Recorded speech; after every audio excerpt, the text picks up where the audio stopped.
So today, we wanted to bring in the Lieutenant Governor of Florida about that particular story, shipping illegal immigrants to Martha's Vineyard under the guidance of Florida Governor Ron DeSantis. And we're glad to have Lieutenant Governor Jeanette Nunez on the program this morning.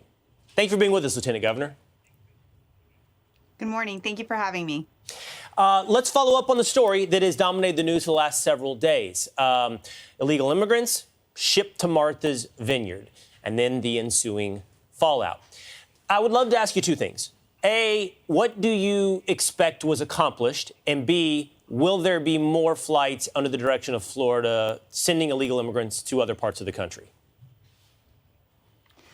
Well, again, thank you for having me. And what we've accomplished is actually doing the job that President Biden should be doing.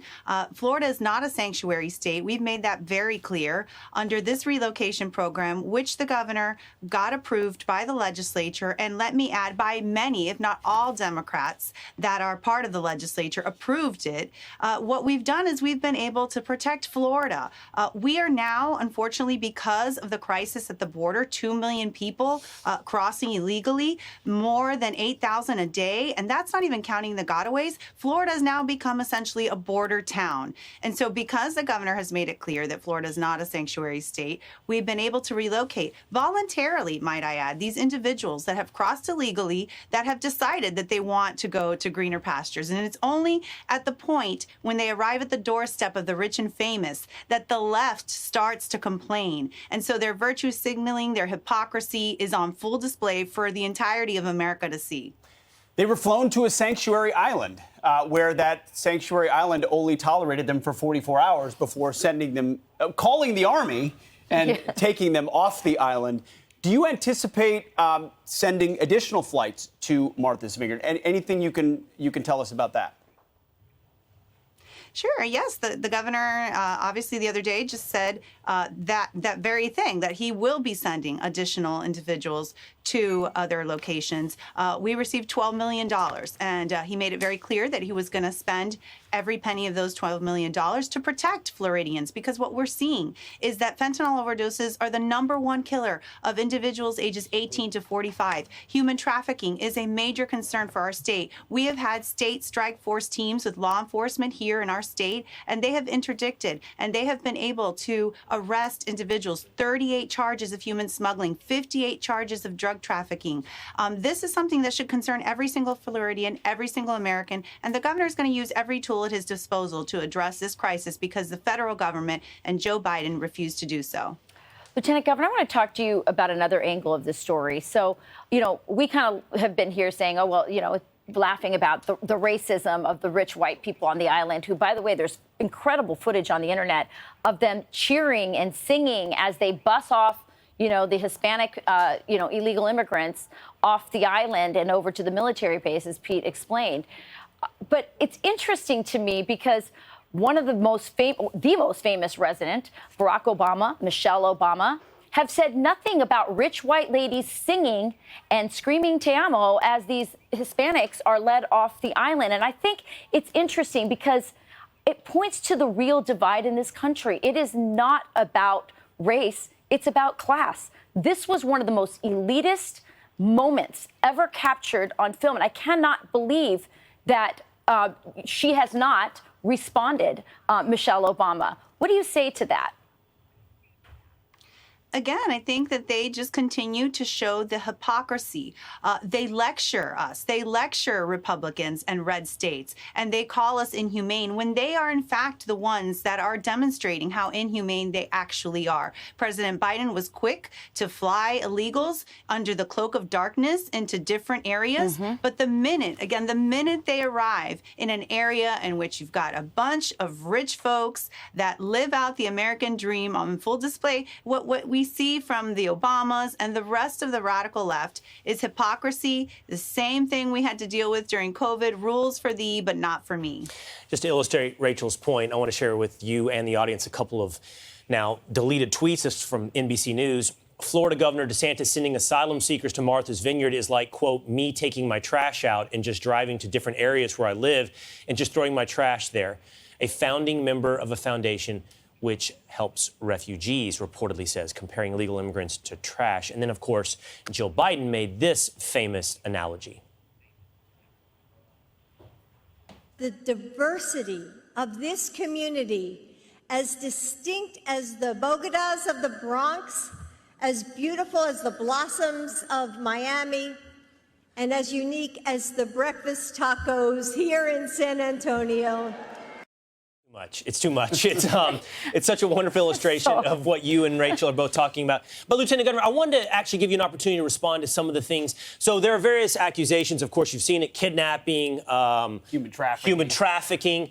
But I am curious about the details. So I know that these 50 illegal immigrants came from Texas through the coordination with Florida. You're being accused of lying to the illegal immigrants, about where they were headed. That's one of the things, in addition to the kidnapping charges that are being thrown around. Is that true? Under what was my understanding is all of this is under voluntary status when it comes to these immigrants headed north. How was this coordinated? Well, those accusations are categorically false. I think everyone that has some semblance of common sense can understand that. This was a voluntary program. Again, voluntary, meaning the individual, the illegal immigrant, had to acquiesce. There was consent forms. There was information provided. A map, I understand, of Martha's Vineyard. So all of this was done with full consent, full awareness. There was no lying. There was no duping.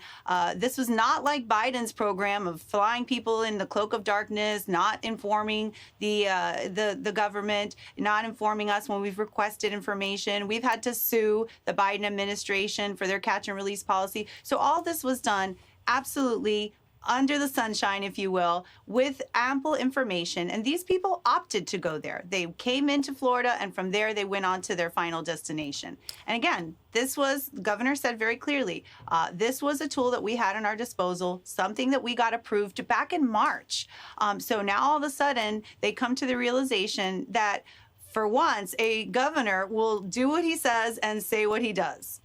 Yeah. Yesterday we had, I know Florida is not on the border, but as you pointed out, it has become a border state and a border town like many others because of these policies. We had the Lieutenant Governor of Texas on yesterday, and we pressed him about the declaration of an invasion in Texas and a constitutional prerogative that the state of Texas could have.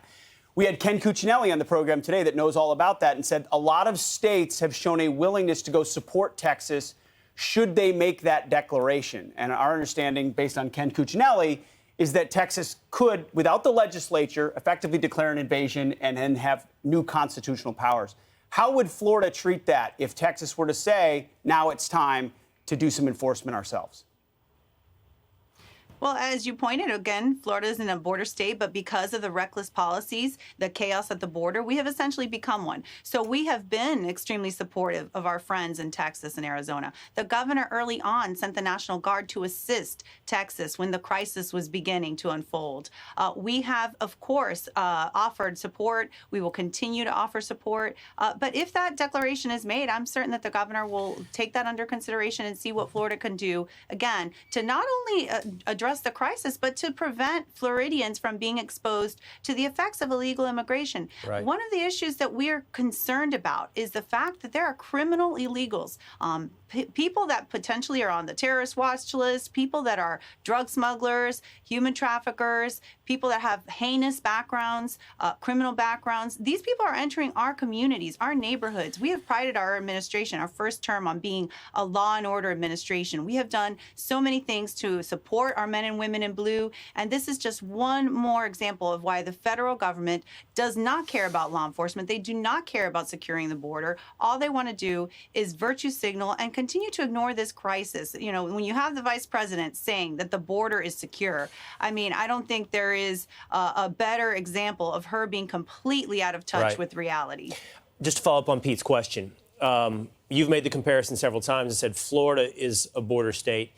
Theoretically, as this has been laid out to us, this is not an immigration issue. It is an invasion as declared under states' powers under acts of war to remove people from your state. Is that something that the governor of Florida would consider? It is no requirement that you exist on the Mexican border to declare that invasion. You have made the analogy, you are a border state, you have an illegal immigration crisis, although they may be coming through other states. Instead of flying them to Martha's Vineyard, would Governor DeSantis consider removing illegal immigrants from their place of origin? Well, not having spoken to the governor specifically about that, I don't want to speak for him, but I will tell you, the governor is he's shown he's extremely tough on these instances. He's shown that he is insisting that the federal government do its job. We have done so many things, and even the state of Texas having to take on that burden, $2.5 million a week that they're spending over there, their residents' taxpayers. The governor, I think, would look at every opportunity to support, and I think that that's something he would consider. Lieutenant Governor, we want to thank you for joining us today. And also, if you would extend, as a Hispanic woman, my thanks to the governor for using his powers to expose the hypocrisy of the rich ladies on the island of Martha's Vineyard, who apparently only like Hispanics who work in their homes. So appreciate this very much, Lieutenant Governor. Thank you. Thank you. I'm Steve Ducey. I'm Brian Kilmeade. And I'm Ainsley Earhart. And click here to subscribe to the Fox News YouTube page to catch our hottest interviews and most compelling analysis.